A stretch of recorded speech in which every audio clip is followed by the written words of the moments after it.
Pensa comigo, um crime acontece, tem a investigação, o julgamento, a sentença, mas será que a história acaba aí? Hoje, a gente vai desvendar o que acontece depois da condenação, mergulhando fundo no Código de Processo Penal para entender não só quem julga, mas o mais importante, como é que a vítima consegue ser reparada. Bora lá? O nosso ponto de partida é exatamente este. A justiça criminal vai lá e pune o culpado, ok. Mas e a vítima? Como é que o sistema garante que todos os danos, o financeiro, o emocional, sejam reparados? Porque, vamos combinar, a punição do criminoso não devolve o que a pessoa perdeu. É exatamente essa pergunta que a gente vai começar a responder agora. Para a gente conseguir desvendar esse quebra-cabeça, vamos seguir um mapa bem claro. Primeiro, qual a ligação entre o crime e a reparação civil? Depois, a gente vai descobrir as regras que definem onde um crime é julgado, explorando os critérios, como os processos acabam se unindo, e, para fechar, aqueles casos que são a exceção da regra. Nosso primeiro ponto aqui é fundamental para entender a lógica toda do sistema. Um único ato, um crime, pode gerar duas reações bem diferentes do Estado. Uma é a penal, que quer punir, e a outra é a civil, que busca reparar o dano. Vamos ver como essas duas coisas conversam. Olha só, esse slide mostra perfeitamente essa dualidade da justiça. De um lado, a gente tem a ação penal. É aqui que o Estado, geralmente pelo Ministério Público, busca punir o crime em nome de toda a sociedade. Do outro lado, tem a ação civil, que a gente chama de ação civil ex delicto. Essa é a ferramenta da vítima. É o direito pessoal dela de ir atrás de uma compensação financeira pelo prejuízo que sofreu. Ou seja, o fato é o mesmo, mas abre dois caminhos com objetivos totalmente diferentes. E na prática, como é que isso funciona? O artigo 63 do Código de Processo Penal, na verdade, simplifica bastante esse caminho. Uma vez que a sentença lá no criminal se torna definitiva, quando transitou em julgado, como diz o jargão, ou seja, não cabe mais recurso, a vítima ganha um atalho. Ela não precisa provar tudo de novo, que o cara é culpado e tal. A condenação já é a prova. Com esse papel na mão, é só iniciar um processo no juízo cível para calcular o valor e mandar pagar a indenização. É a lei tentando ser mais eficiente para ajudar na reparação. Agora a coisa fica mais interessante ainda. E se o réu for absolvido lá no processo criminal? Isso quer dizer que a vítima perdeu a chance de buscar uma indenização? A resposta é nem sempre. Os artigos 66 e 67 trazem umas exceções bem importantes.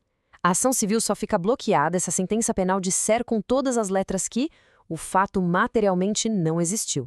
Agora, se a absolvição foi, por exemplo, por falta de provas, a porta da área civil continua abertinha. A mesma coisa vale se o inquérito for arquivado ou se o juiz decidir que aquilo não é tecnicamente um crime, mas que mesmo assim causou um dano. O ponto central aqui é que a responsabilidade civil é bem mais ampla que a criminal. Certo? Agora que a gente já entendeu essa parte da consequência civil do crime, vamos para a segunda grande parte da nossa análise. O Brasil é um país gigantesco, com milhares de juízes, de tribunais. Quando um crime acontece, como é que o sistema decide qual desses juízes vai ter autoridade para julgar o caso? A resposta para isso está num conjunto de regras que a gente chama de competência.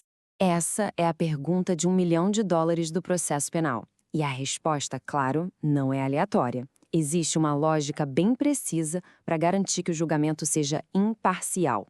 Um erro na definição da competência pode anular um processo inteiro. Por isso, entender essas regras é tão essencial. Em termos bem simples, competência é como se o poder de julgar, que pertence ao Estado, fosse fatiado e distribuído entre os vários juízes e tribunais. Pode pensar nisso como se fosse o CEP da Justiça. Cada processo tem um endereço certo para ser entregue. São essas regras que garantem que o caso vai ser julgado por um juiz que, segundo a lei, tem a legitimidade para fazer isso. Agora sim, vamos entrar no coração do assunto. Afinal, que regras são essas? O Código de Processo Penal estabelece uma série de critérios que funcionam como um funil, sabe? Vão eliminando as possibilidades até a gente chegar no juiz natural daquele caso específico. O artigo 69 é o nosso mapa do tesouro.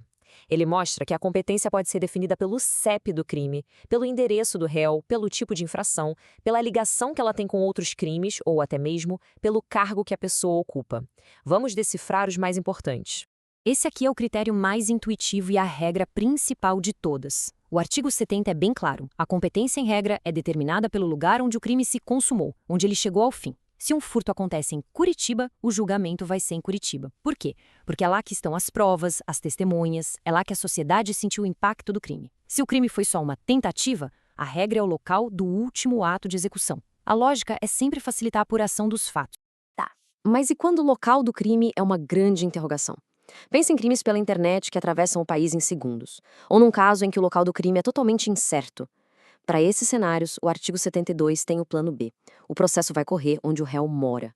A lei busca um ponto de partida, um local fixo para que a justiça possa começar a trabalhar e o acusado possa se defender. Esse critério já é diferente, ele é sobre quem julga e não onde. O artigo 74 nos leva para uma das coisas mais interessantes do nosso sistema: o Tribunal do Júri. A nossa Constituição reserva para os cidadãos comuns, pessoas como a gente, a responsabilidade de julgar os crimes mais sérios contra a vida.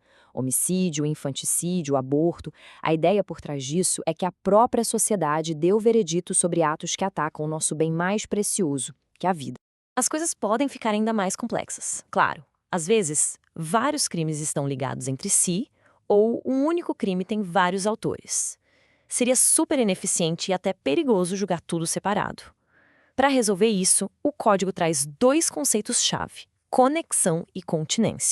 A conexão, como o próprio nome já entrega, acontece quando existe um elo, uma ligação forte entre crimes diferentes. O artigo 76 dá os cenários. Por exemplo, uma pessoa comete um desvio de dinheiro e, para garantir que não vai ser descoberta, mata a única testemunha. A gente tem dois crimes aí, um de corrupção e um homicídio, mas eles estão conectados. Um foi feito para esconder o outro. Nesses casos, a lei manda julgar tudo junto, pelo mesmo juiz, para garantir uma visão completa da história. Já a continência lá do artigo 77 é diferente. Aqui a cena é outra. A gente tem um crime só, mas com vários atores. Imagina uma equipe de 5 pessoas que planeja e executa um assalto a banco. O crime é um só. A continência garante que todo mundo envolvido seja julgado junto, no mesmo processo. Isso evita aquela situação absurda de ter decisões conflitantes em que um é condenado e o outro é absolvido pelo mesmo exato fato. E esse slide resume perfeitamente a consequência disso tudo. O artigo 79 crava: tanto a conexão quanto a continência levam à unidade de processo e julgamento. Salvo algumas poucas exceções, a regra é juntar tudo. Isso ajuda na economia processual, evita decisões contraditórias e permite que o juiz tenha uma visão panorâmica de todo o contexto do crime.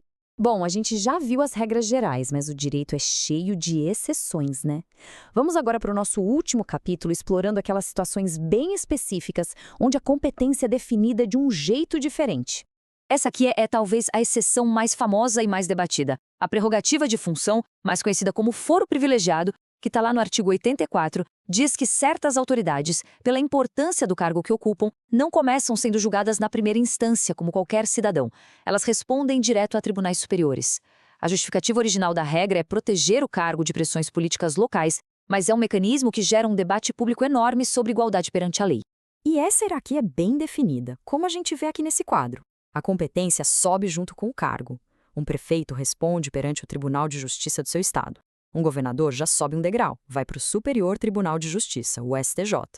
E lá no topo da pirâmide, ministros de Estado e o presidente da República em crimes comuns são julgados direto pelo Supremo Tribunal Federal, o STF.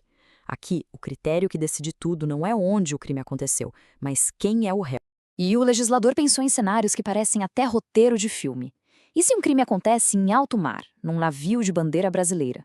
Ou então a milhares de pés de altura durante um voo? Os artigos 89 e 90 trazem soluções bem pragmáticas. A justiça vai ser feita no primeiro porto em que o navio atracar ou no primeiro aeroporto em que o avião pousar, depois que tudo aconteceu. São regras que transformam um problema de jurisdição super complexo numa solução simples e eficaz. No fim das contas, o ponto é este: todas essas regras não são só formalismo jurídico, não são só burocracia. Elas são os alicerces, sabe? A arquitetura invisível que sustenta nosso sistema de justiça criminal. Acertar na competência é garantir que o jogo comece no campo certo, com o árbitro certo, assegurando a todos o direito a um processo justo e legítimo. E para a gente fechar, fica a reflexão. Da próxima vez que aparecer uma notícia sobre um crime, lembrem-se de toda essa engenharia jurídica que acontece nos bastidores. Um detalhe, como um endereço, uma cidade, pode alterar completamente o curso de um processo. Entender essas regras não é só entender de lei, é entender a própria mecânica da justiça no nosso país.